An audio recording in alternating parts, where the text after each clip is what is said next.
So on my way to and from St. Lucia on the airplane, I downloaded from Netflix a documentary called Mr. McMahon. I don't know if has anybody else watched it. I've watched the first episode. Okay, so yeah, 6 episodes, documentary. They tell you, just about everything you could ever want to know about Vincent Kennedy McMahon. This was a great documentary. As a wrestling fan, of course, I kind of knew a lot of this, but it does bring out some stuff you might not know.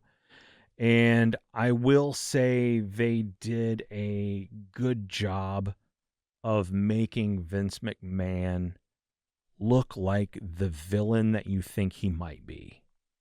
Whether or not that's the whole story, I don't really know. I think they did the interviews up until 2023 when he got hit with some pretty... It might even been 2022 when he got hit with some really, really heavy, damning accusations. All right, and then just for context for those that are like me, this is like the head of wrestling. Basically. Of all wrestling? This is the godfather of wrestling. Like, okay. He's been running the WWE. He looks like a Sopranos villain. He bought the WWE from his father, okay. Who ran it in like the 60s and 70s when it was just kind of a territorial wrestling program. Okay, and made it what it is. And made it the huge blockbuster thing it is now with WrestleMania and, the last, 40 years? Yeah. 45 years. And then we'll wrap up like the part for people that don't know anything. This is a documentary kind of doing what? You're saying this is a documentary that focuses on, like he said, it villainizes him, you said. His life. And it villainizes him a little bit. You said like it there's does villainize him a little bit. There's some shady stuff going There's on. a lot of shady stuff. Okay. If you know anything about wrestling. Now let's go back to that. Let's do it. It's a little bit like peeking behind the curtain. Okay. Like it's showing you like, hey, because what is, from your opinion as wrestling fans, because you two are, what is like who's Vince McMahon to you guys? He's the godfather of wrestling. Yeah. He is the reason you know what wrestling is. Mm-hmm. Yeah, that's for sure. Okay. Mr. McMahon. Whether he's a different person than the person he portrays on TV is the big question. Well, the question. That's the question Truly. that they're trying to answer here. They ask throughout this documentary. Is he in it? Yeah, oh yeah, for sure. And he's in it a lot. For personal interviews. Like this started out as his thing. He started the. Yes. I always ask who produced it. Is it him or is it just like an independent thing? I think they were trying to do something different, and then it took a hard right turn.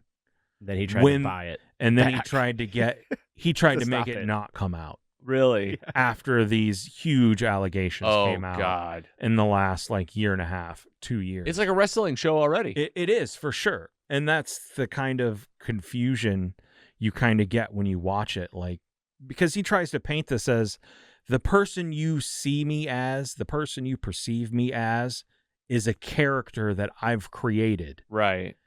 And that's not who I really am. And then throughout the documentary, you kind of grays the area. Yeah. And muddies and it on up. the poster, it says Mastermind, Madman. Yeah. And there's no question. All right. And you've seen one. I've seen all 6. Oh, you've watched the whole thing. Yeah, I've watched the entire I've only thing. seen the first one. I'm definitely going to. So you're saying I guess you don't want to ruin it for him. You're right. It is 100% riveting. You love wrestling. It feels so good to relive, because every episode relives the eras. That's great. You go through. You're going to love that.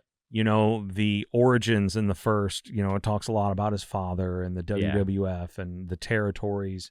And the second one gets into, the WrestleMania beginning and in the 80s. And then the third one, you get into the early 90s when they started going downhill, against WCW. And then they hit the Attitude Era. And they talk about PC all Mike. kinds of, PC Mike could be all over this. Oh my God. 4th chair someday to talk about this show. I bet he's already watched it. PC Mike, let's get your take on this. If he hasn't, he needs to. Okay. Because it I'll text really is. It really was great. Cool. To relive those eras. And they hit on the big stuff, like the Hulk Hogan's versus Andre the Giants and the Montreal screw job. And then they talk about, characters that were a problem and, Vince McMahon, of course, a lot. When he started to build his character, he was just an announcer when it started and became the president and then started doing put himself into the show. In the show, yeah. Yeah, and that then was they his talk big about thing. Stone Cold, and they talk about the death of Owen Hart. They talk about when they were kind of down and out, and then they brought in John Cena and The Rock and all these other guys, and how it's kind of progressed and became different over the years. That's awesome. And okay. it's also very interesting. Wrestling because fans, you love it. Netflix has bought Raw. So, okay, so this is the Next lead up year. to that. Yeah, so It's like you're going to be watching wrestling. Pretty soon you're going to be watching WWE on Netflix. That's crazy. It is crazy.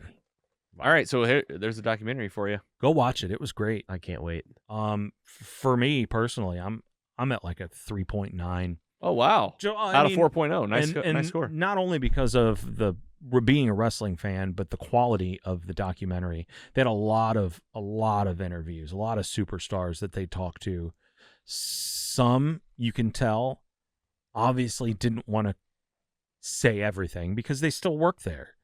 Oh yeah, that'd be. And they still have, and these interviews they pulled from like 2020, 2021, 2022. They're bringing in these people multiple times and talking to them and bringing up more and more stuff. And yeah, highly recommend, even if you're not a wrestling fan. I would say, yeah, that's it what it is is. just a good documentary. Good documentary. Yeah. Okay. Yeah. If the allegations are true, like I feel like it's was serendipitous timing that this for sure. documentary started and came out. Maybe I can come over to your house and watch it with you, like I did for the Snyder Cut, Let's go. and spend 4.5 hours at your house. It's just like a whole time we could throw it up. It's a whole every day. episode is an hour long, so you're in for 6. That was without pee and snack breaks, and we had a lot. Fall. We got the projector. I might have projector night soon, so we might throw the new Mario Party game comes out tomorrow. Man. Dude, we had I'm so effing in for we this. had so much fun. I almost rolled my ankle in Andy's backyard playing Wii. All right, fair share, It was legit. Scotty Scoop.